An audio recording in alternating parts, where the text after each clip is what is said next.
Hi, Hi. welcome, friends. My Hi name is there. Audrey Maynard, and I'm joined by Sera Taíno, debut Hello. romance author. I'm so excited. She and I last spoke last fall. We actually recorded it in the summer, knowing that she was going to have her debut come out, which came out this August. So, only about a year after we had chatted. So, I'm so excited that Sarah is joining me again for us to do what I'm calling a romance revelry, where we celebrate the wonderful romances that we were able to read this year and look forward to some great reads next year. Sarah's had a very busy year writing romance, so she hasn't had quite as much time to read romance, which is totally understandable, but so sad. So many tears. So this might be the first time ever where I could say that I might have read more more than you have. But Possible. anyway, I'm excited because every time we do talk, we are very excited about all the great romance books that we read and that we want to read. So I'm going to start off with a book or two and then throw it to Sarah to chat about a book or two, and we'll talk about some of the books that we might have in common. Sure.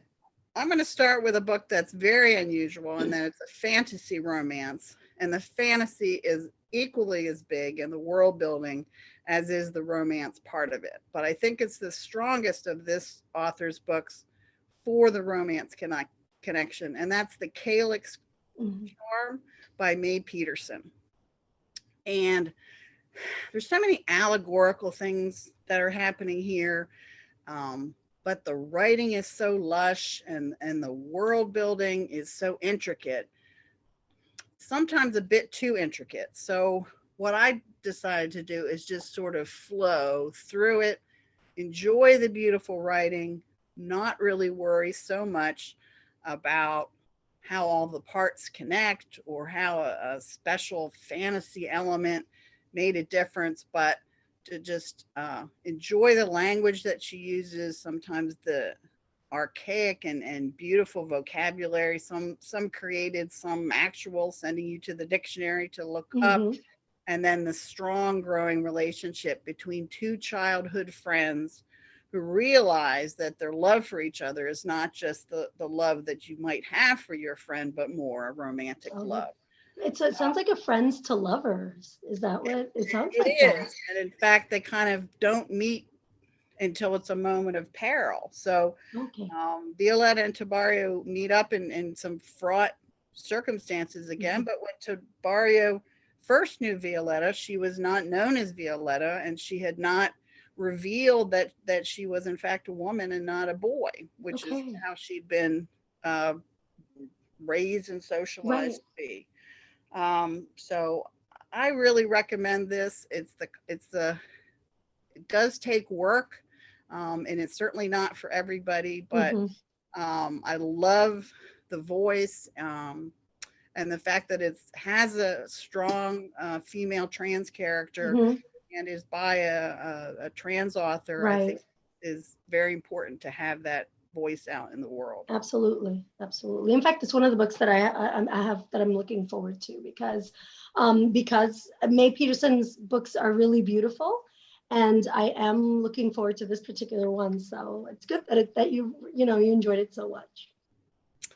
And the next book I wanted to mention was one that when we were talking last summer into Mhm. to fall, one we were looking forward to, and I actually went ahead and, oh darn it, gosh darn it, I will read it. And it was Zenny, A Marriage of Yes. Inconvenience by Rebecca Witherspoon. Sometimes I find, marriage of convenience Hmm. stories or fake relationships and fake romances, I find a little hard to to completely buy the premise sometimes. So Right. it sort of takes me out of the story. But this one to me was about the closest that you could say, this could plausibly Mhm. happen. Yeah. Annie finds out that her beloved Aunt Sable has died and Hmm. goes eastwards from Right. California to New York to settle the estate, Hmm. um, and finds out by terms of the will if she marries Mason, she gets this huge estate. Mhm. Well, that's some motivation. Right. Mason also gets a settlement, and they Mhm. only have to be married for 30 days. What I really liked is that they instantly liked each other, they got Mhm. each other. The drama really came from the circumstances, Yeah. and then what needed to kind of keep them apart was the grief that they both had. Right. The Right.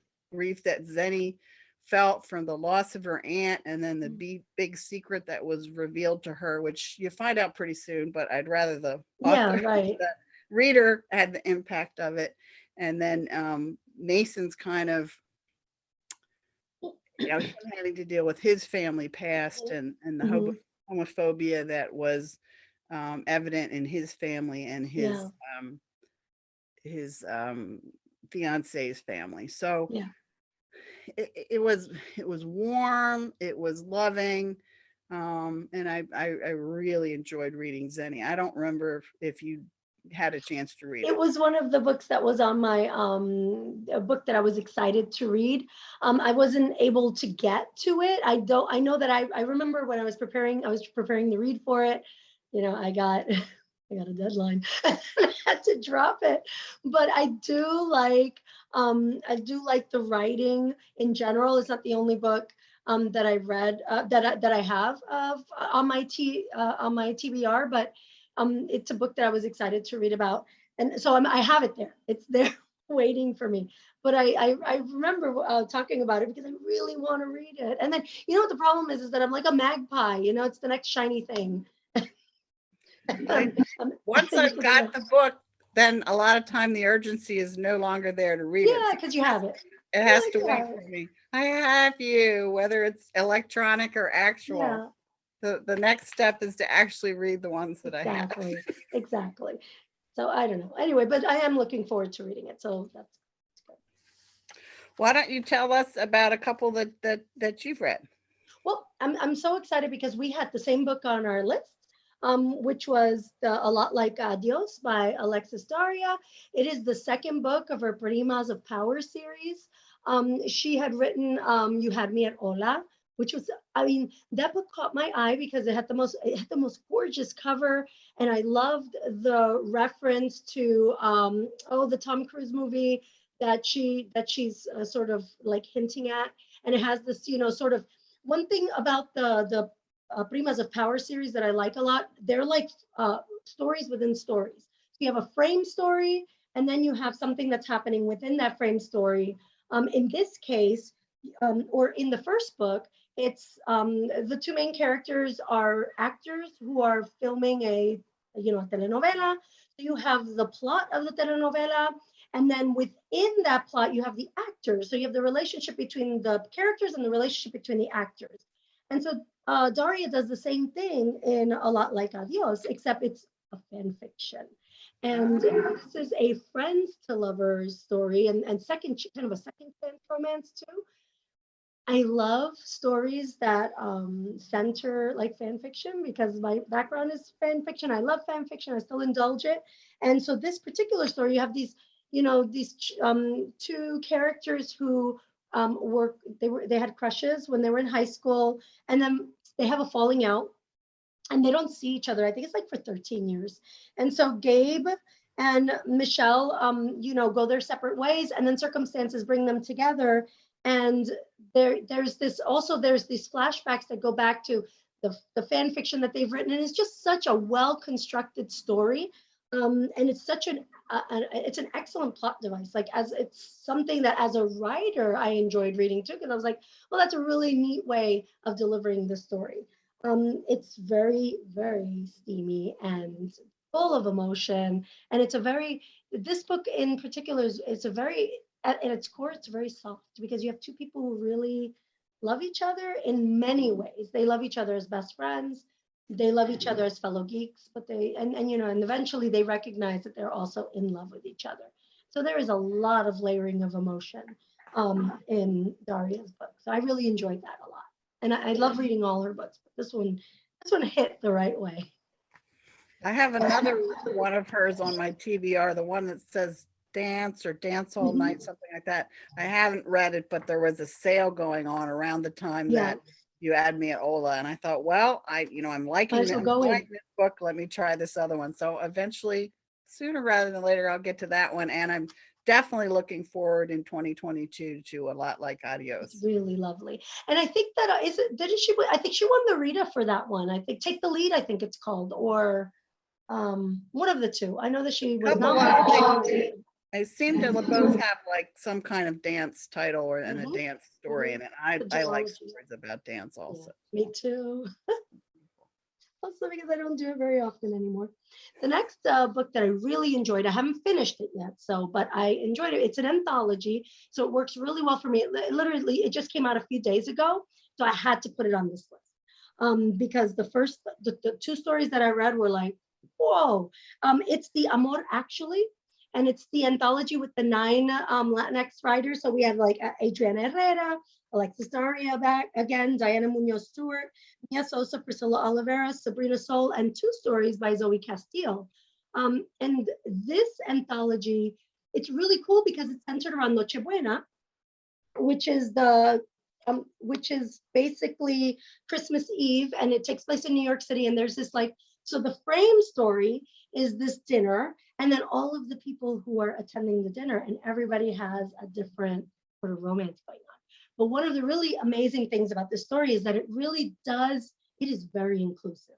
There is a female-female pairing, there's male-female-male pairing, there are male-female pairings. And so it's really nice because it's sort of like everyone is invited to this party. And every single, the 2 stories that I've read so far were exceptional. And I'm just looking forward to getting to the end of it. But anthologies really work for me because right now with the time constraints, I can pick up the story, I can read it, and then I can put it down because I've gotten that fix. And then I can pick it up again and read another short story. So I really highly, on the basis of the first 2 stories that I've read so far, it's excellent. And you can't go wrong.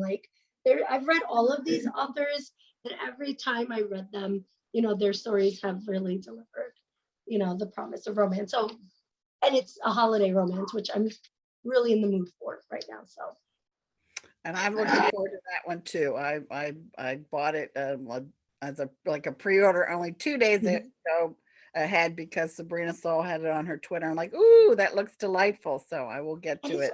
And it's Love Actually. It's one of the stories is almost like I don't want to say like a fan fiction of Love Actually, but one of the relationships, I won't say which one because I don't want to really spoil it for readers, but one of the relationships is like an extension of what happened in the film. And so when I read it, I was like, oh my God, yes. I like that movie a lot. And even though some people are like, it's problematic because, fill in the blank. Yeah, gets me, and there's multiple stories. There's a story for almost anybody who likes different sorts of stories in it, and I don't care that it's problematic. Well, and you know what? I've embraced this year, especially because of the way that the world has gone. I've sort of embraced I like this. I know it's problematic, however, and then so acknowledging that there are some issues and still loving it. So. Exactly. All right, well, let's switch on to one that, and this is kind of a thing because there's always this kind of debate in reading romance where is something a romance or is it a story with a strong romance thread in it. And so I thought it was important because I really liked the book and I thought it could work to say, yes, it's a romance, but yes, it might be that nebulous, enjoyable fiction with romance threads in it. So it was called The Lost Love Song by Minnie Dark, and that's definitely a pseudonym for an author. This is one of those serendipity things that you can, you go on the library and you're looking for something else on the new bookshelf and you see this and it looks interesting, you take it home and it winds up being one of your dozen favorite reads of the year. It sort of starts off tear-jerking, and I don't think it gives too much away because some of the descriptions are, but there's a young man and young woman who fall in love, Ari Johnson and Diana Clare. They meet and fall in love. they live together. Right. Ari would sort of like Diana to commit to him, but she's Mhm. like a high-powered concert pianist, and she Right. doesn't really feel the need to be married, and some people Okay.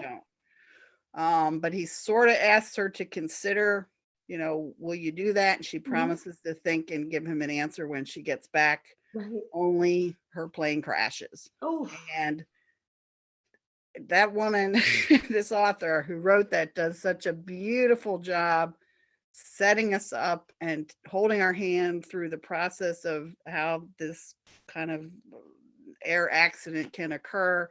I had tears rolling down my face at 50 pages in, and I'm like, I Wow. don't know if this is really going to be a romance or not, but this But you is so loved it. beautifully done.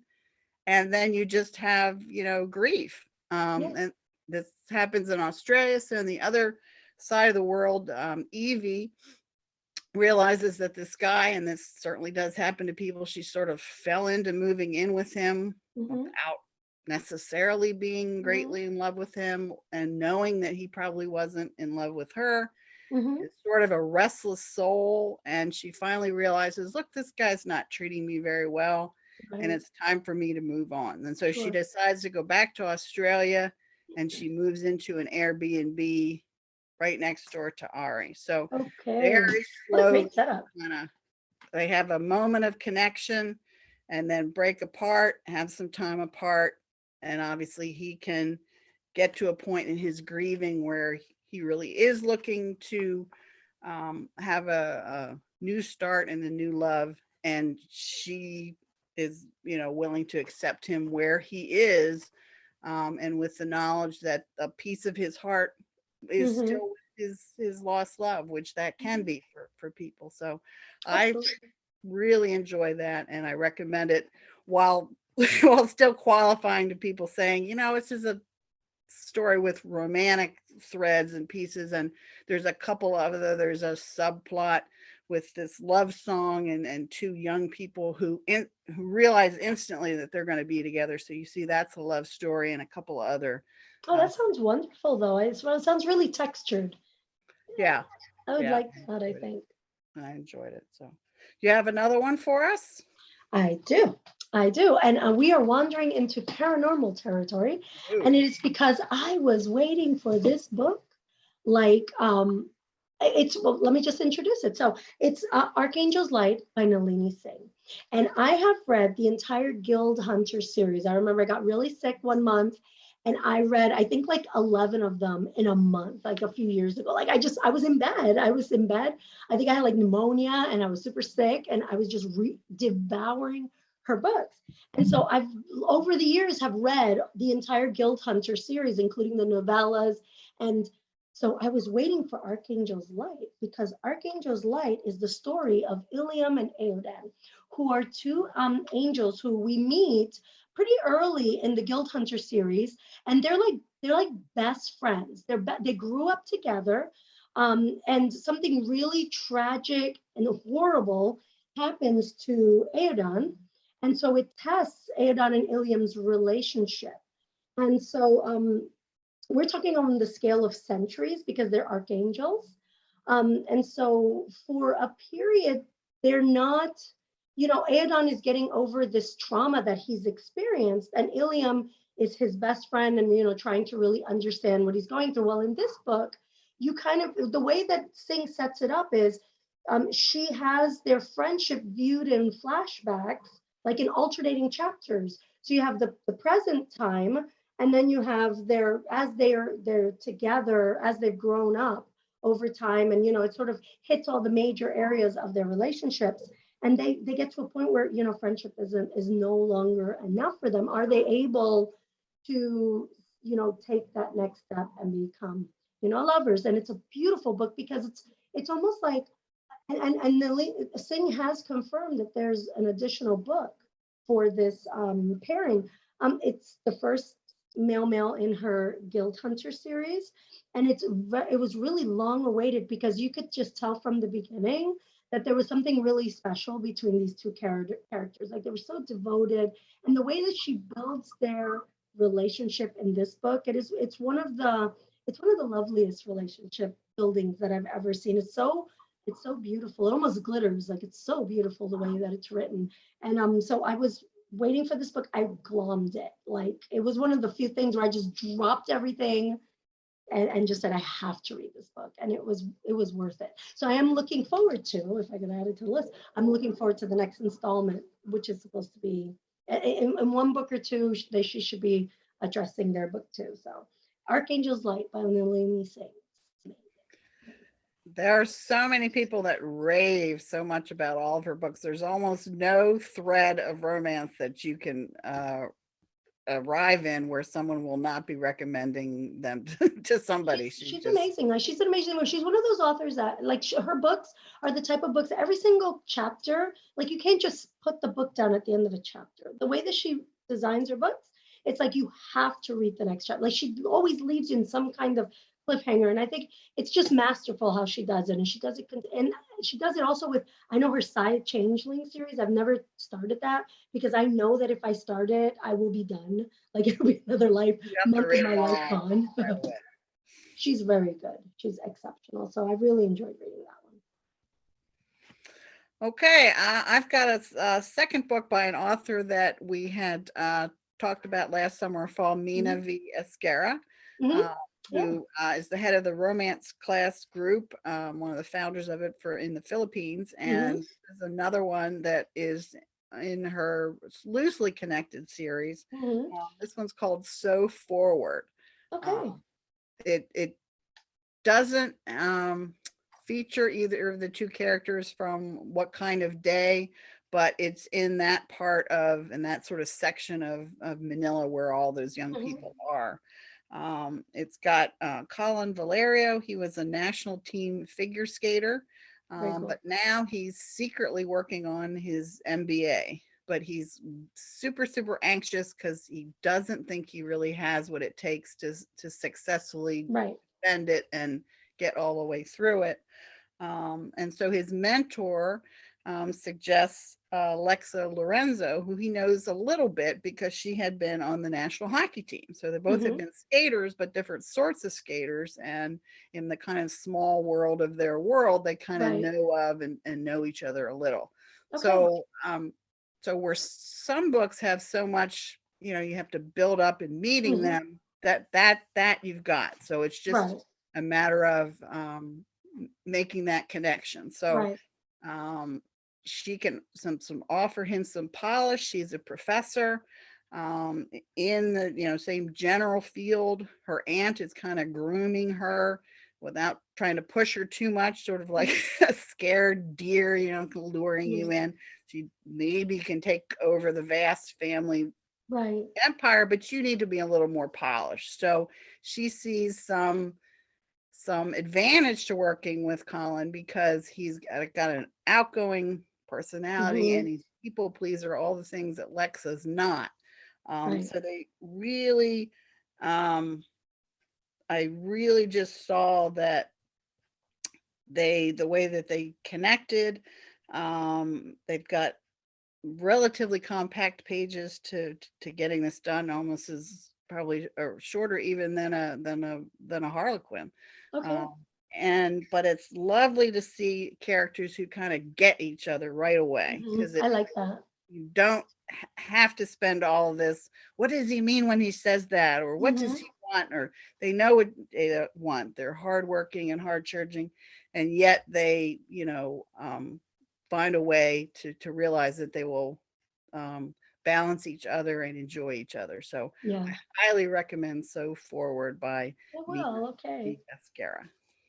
So I have one graphic novel on this list, which I found out with Romance Book Club, which I am in. I never would have heard of this book and possibly not this author. And as a result of seeming that I thought it would be good, and I got the library to buy a copy. So some customers have been enjoying it. It's called Patience and Esther, and it's an Edwardian romance. And it's actually quite graphic. So both a warning and you might get this additional enjoyment from how graphic it is. Sounds and like an enticement, and honestly. Just steamy. saying. Yeah. So Patience is a new parlor maid in a country house, and she meets Esther, who is a book-loving lady's maid originally from India. Very cool.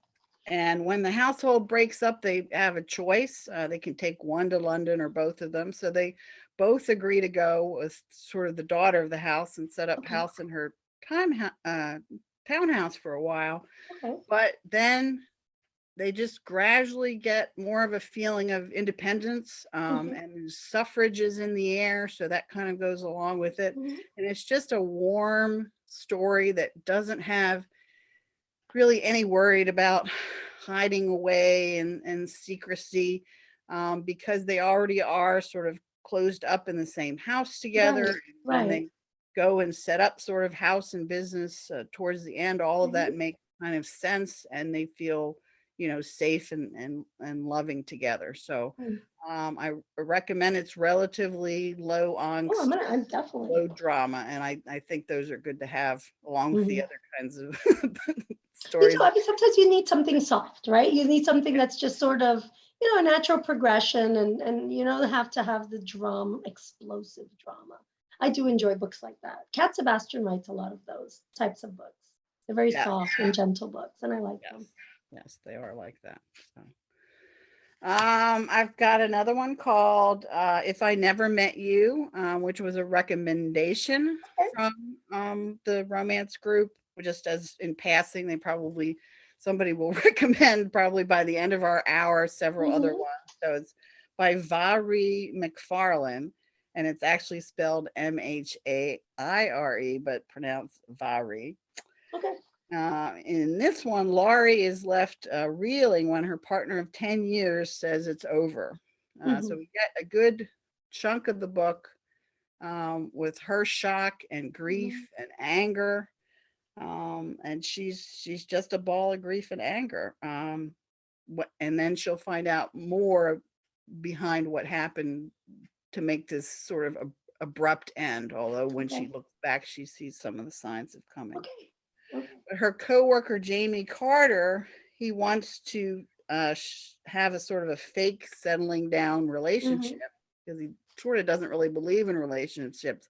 But if he's shown to be sort of responsible and coupled, maybe the Hmm. powers that be that upstairs will give him sort of a promotion to partnership, and that's the kind of Hmm. thing that still does happen. People It like really does. That sounds realistic.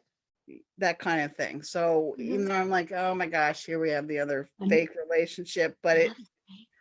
kind of builds her confidence because everyone at work says, oh my God, Hmm. he is so hot and Yeah. gorgeous. So going out to dinner and smiling at a gorgeous guy, they both laugh at each other. They have the pressure off because they're Sure. really not trying to attract each other. They're just playing the game. And I found that very, very well developed. Right. Everything sort of came along very slowly. And as a result, I found this again was one of my favorite reads of the year, Yeah. unexpectedly. I can say that the main character, the Laurie, is a person of color. She's mixed race, but Hmm. she's written by a white author. Hmm. The representation, I think, is careful without being as authentic as it maybe could have been. So I always think it's important to point that out. Sure. Um, but making the attempt to have a main character of another race than yourself is still important, I think, when Absolutely. um, you've got just really a lack of diverse stories out there, and all kinds of people need to be telling diverse stories, even people who do not have that diversity themselves. Mm. So I Right. do like to mention it just so people don't put it in a Absolutely. kind of a Absolutely. category. But Absolutely. um, I like the fact that when you have a trope that you're like, I don't really want to read that trope. Like I had a hard time with kids in romance, right? And then I found the writer who did it so well that I'm like, kids are everywhere. I need to have kids. So I think and so it's just really cool when you find someone who handles a trope that unexpectedly and handles it well. I agree with that a lot. Yeah.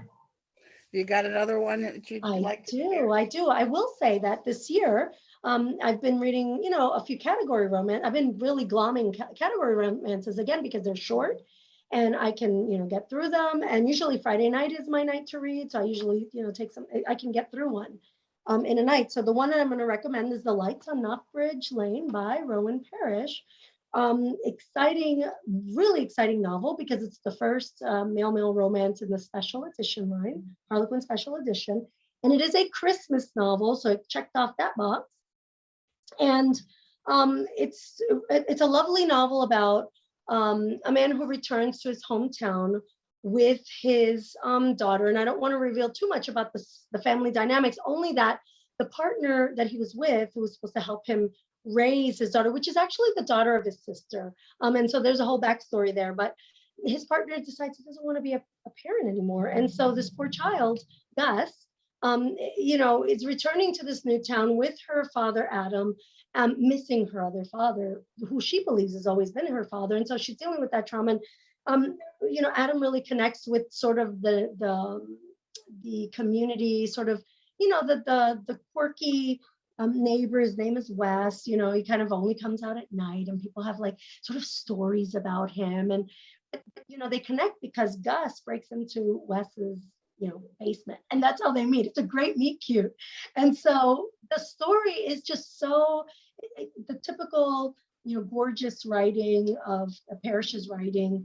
It's a continuation of the Garnet Run series that started in the Karina Doors line, the Karina line. So it's a really, you know, beautifully written story. There's a subplot that sort of ties everything together, which is, you know, Adam promises Gus to decorate the house with as many Christmas lights as he can, and it sort of becomes an Instagram sensation. And so there's that aspect too. So it's just a really adorable novel, and I enjoyed it. You know, it's in my category line where Val and Philip are, A Delicious Dilemma, and then of course, you know, I had to read it because it's sort of like a trailblazer novel, you know, being the first in the line. So I highly recommend it. I enjoyed it.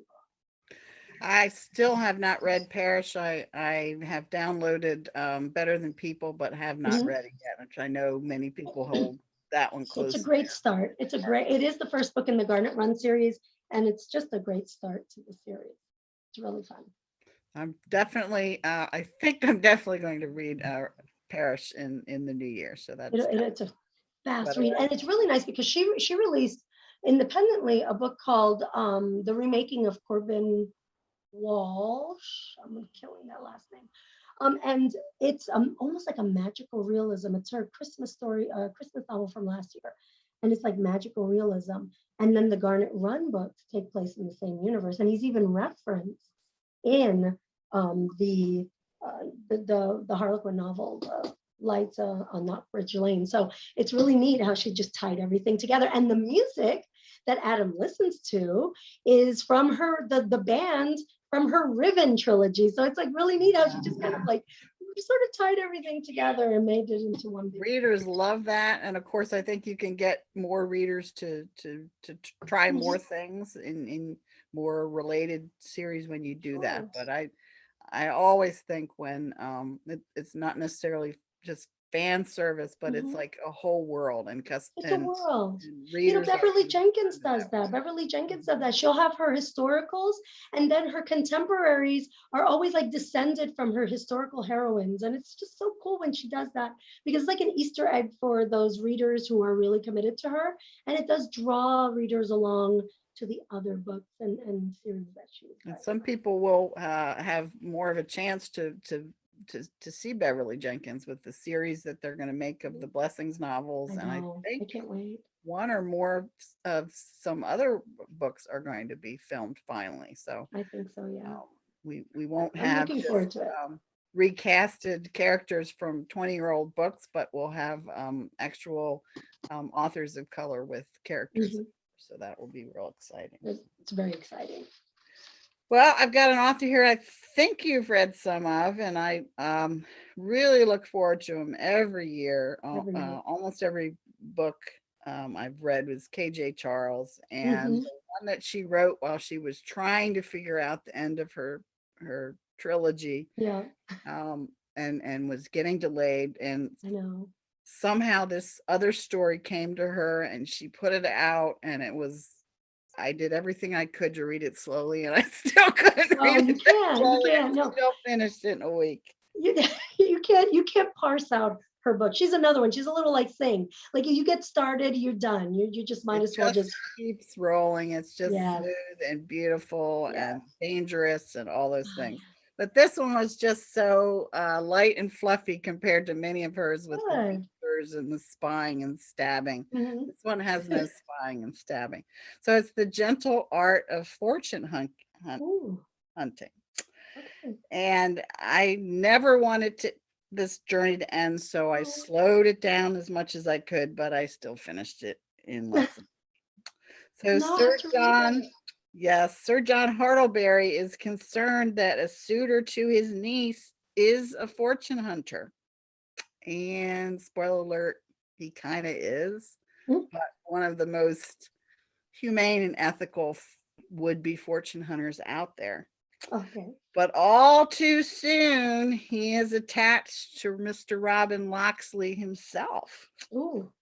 Meanwhile, Robin and his sister mostly want to try to have some security that they've never ever Mhm. experienced in their lives. And KJ Charles, as always, brings that to the fore, Yes.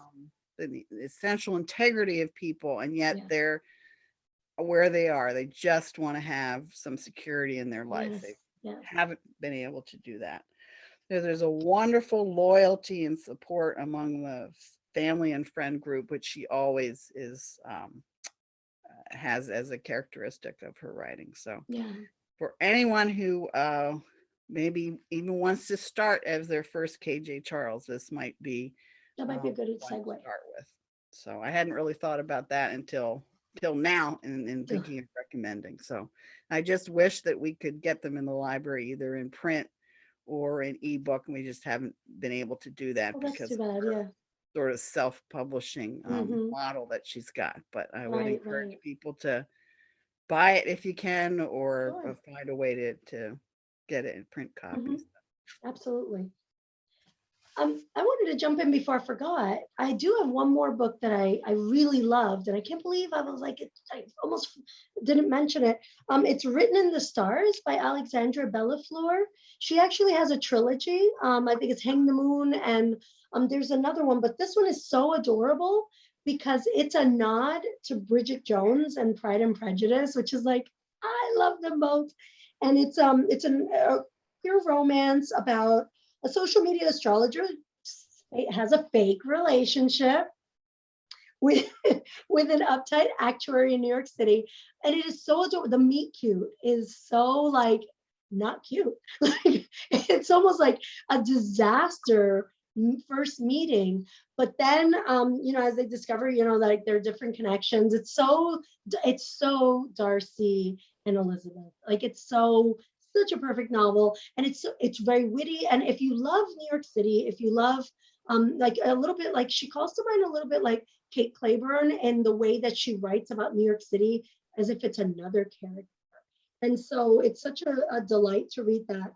And there's it of course it centers New Year's Eve. So if you're looking for something along the holidays, you get to enjoy that as well. And I love Bella Fleur's writing. She's such a good writer. And I really I have her other books on my TBR, even though they feature different pairings. I'm like, I want to keep reading her because I really enjoyed it a lot. So I highly, highly recommend Bella Fleur's book. All right, I've got two more. Then we'll have one more that's written by one of the people in this conversation. So we'll end with that one. But I have two more. Toss her out. We'll save the best for last. So one of the first books I read this year still hangs in there as one of my top reads of the year, because sometimes you can have that, what they say, the error of recency, or the things that you read recently you have, and you sort of have to look back. And this was no trouble for me. And I'm only reminded of it because their second book has come out, which I'll look forward to next year. And that's Denise Williams' How to Sail tell at Flirting, Yeah. which, like yours, is a debut, and I Oh, was she's great. super impressed by it. Nia Turner has been sort of staying home because she's Mhm, had a tough end to mhm. a relationship with a kind of a scary ex, Yeah. which you should also, the author also wants always people to know about the content warning so that if Right. having sort of a looming scary ex in the Mhm. background who's sending um, uncomfortable texts every now Right. and then, and you might run on campus, just for people who might have Right. struggle with that, Mhm. either brace themselves or to not read it, they should know that. Right. But I found that it was a little more sort of like the waiting for the big bad, and then you Right. finally come to it. Um, she's built up enough self-reserve that she Mhm. is ready to deal with it Right. head Yeah. on, which I think can make people feel better who have had that kind of situation. Absolutely. But her friends push her and send her out for some no strings attached fun, but it's a romance story, so what Yeah. happens? Yeah. Yeah. He You're gonna makes get tangled up. Yeah, and he makes her laugh and he tells her corny jokes, which these days they call dad jokes. In my day, we always just called them Corny. corny jokes. And but there's going to be a few complications at work, and some of them involve Jake. But Okay. they really work this out. The genuine issues and the obstacles felt really real to me. The Mhm. communications between the leads was impressive. Um, I just am really looking forward to book two, which came out this fall. All The right. Fastest Way to Fall, which features two characters from the first Mhm. book side, friend characters, and Mhm. their romance story. So really looking forward to that one. So exciting. I'll, I don't know how long I'll put off reading it. I'll try to read Just give in to it. Just give in. I might give in, Sarah. It's possible. Just give in to it. Okay, so I've got one more from my Yeah. other prepped ones, and that's The Butch and the Beautiful by Chris Ripper. Okay. He's great. Part of Chris's Gaze of Our Lives, the Queers Mhm. of Vista series. I Mhm. read a couple of them in the series. I skipped the ones that have the serial killer storyline because I don't really like serial killer stories in with my romances. Yeah. But this was the first one, and sometimes when you read a first of the first always is sort of the closest in your heart because it's the first Right. time you've got that author's voice. Right. There's something about that author that their Right. voice kind of holds from book to book, and Right. that's your first introduction. So I think that will always be that for me, even though I'm Okay. gonna go on and read some more. So Mhm. Jack Cummings, she wants maybe a committed relationship Mhm. if this relationship can fit in with her work and family life. Okay. She's a devoted teacher. She's hardworking and responsible. The Mhm. scenes showing her being a teacher are excellent.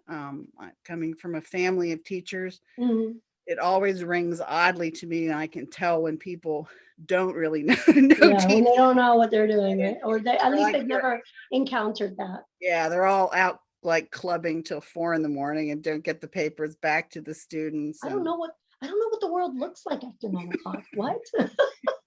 like maybe when you're really super young, you can burn the candle at both Oh ends for no. a while. But most teachers that really want to be responsible and great teachers are not doing that. So Mm-mm. I give applaud her for that. Yeah. Often really funny um, about sort of what happens because she sort of has instant lust with the young woman that she meets. People are lining up to tell her that this other woman is a chaotic mess. But you know that sort of one night stand and you're gone. Let's scratch our itch and go. But they both start thinking about each other. Mm. I just, you know, they figure out by the end very satisfyingly that they can be together. Yeah. I And really you like. know, I have all of that. I have the Chris Ripper's series, like the entire series on my Kindle. And now I'm like, I have to jump into that because that's the first book, right? It's the first I've read. I don't know if it's actually the first because they're all in that world. Yeah, that universe. And they're kind of taking place about the same time as each other, except for the serial killer part of the story, which is, I think it's 5 books maybe, and 2 or 3 of them are that, and then the other one was Gaze of Our Lives, which I also like, but I decided I'd focus on just one book per author for today. But this one, the Butch and the Beautiful and Gaze of Our Lives, I thought were really excellent. And the other one, the guy's got a serious medical condition, and you don't see that often enough in a main character. I agree with that. Okay, well, this brings us to my favorite category romance of all time. Oh boy. Which I've told people, I told other friends this. I said, Sarah will not believe me, but it's true. It is my favorite category romance of all time. A Delicious Dilemma by Sera Taíno. That would be me. Yes. And I'm not going to stop at having gotten one person to read it. I'm going to get more people to read it. So I will. Thank you. It's a book of my heart. That book has lingered in my life for years and years. So it's definitely, it's special. It's a special book for me. But I'm biased. So like many romances, Val and Philip meeting at a nightclub, and it's sort of instant attraction, like many times you do it. And sometimes that means you go home with the person that night. Sometimes that means you think about them for a while and call them later. And sometimes, like with Philip, you've got a big secret that you realize pretty fast.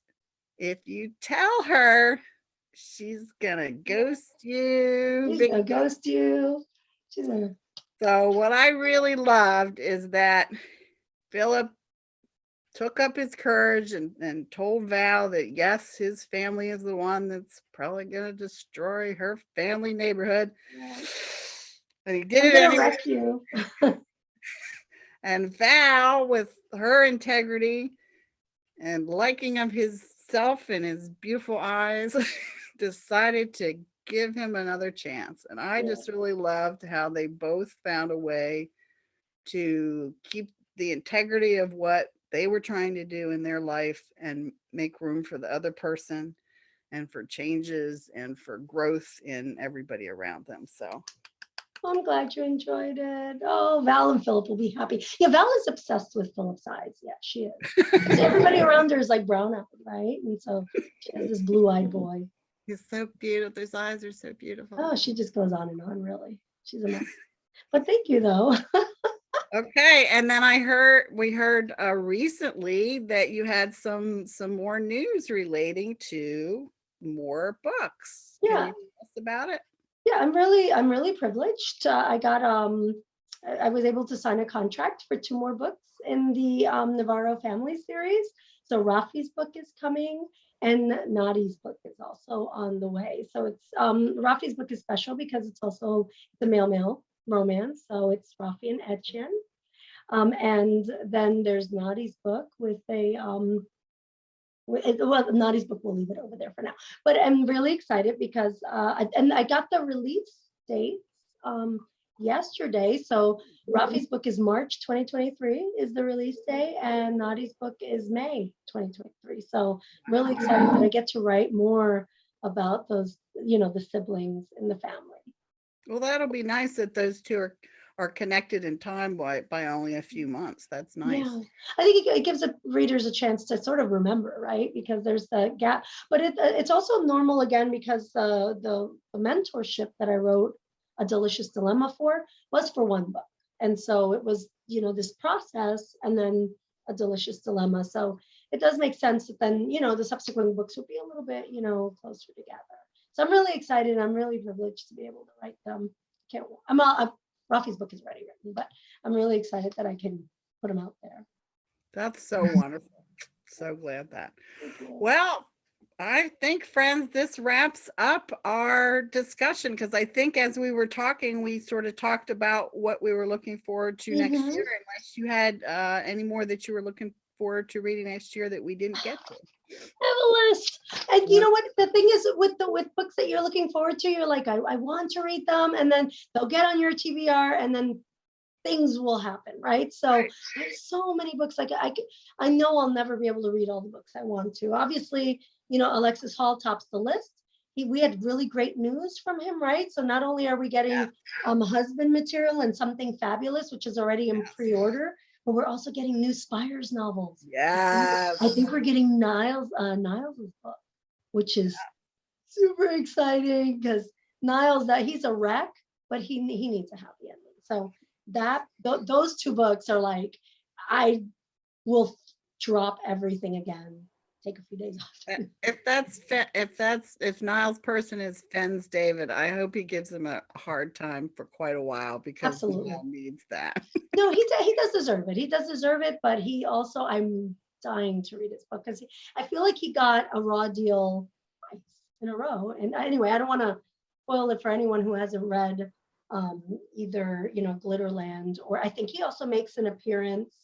I want to say he makes an appearance in one of the, anyway, I don't know. He makes an appearance in one of the other stories too, but I'm looking forward to that. And then Laquette, I have to mention this. She's writes for the Desire line, and she's also got her first Mel romances coming out there, and so I'm really excited about that. And West Side Love Story. No, because West Side Story, the remake, I think it comes out this weekend, and so I'm really excited to get her take on that, you know, on that. So there's a lot of good stuff coming out next year. Wonderful. All right. Well, thank you so much again for joining us. It's always fun, you know. Talk romance and to talk to you. So it's always good to talk to you too. Okay. Until next time. Bye-bye. Bye, dear.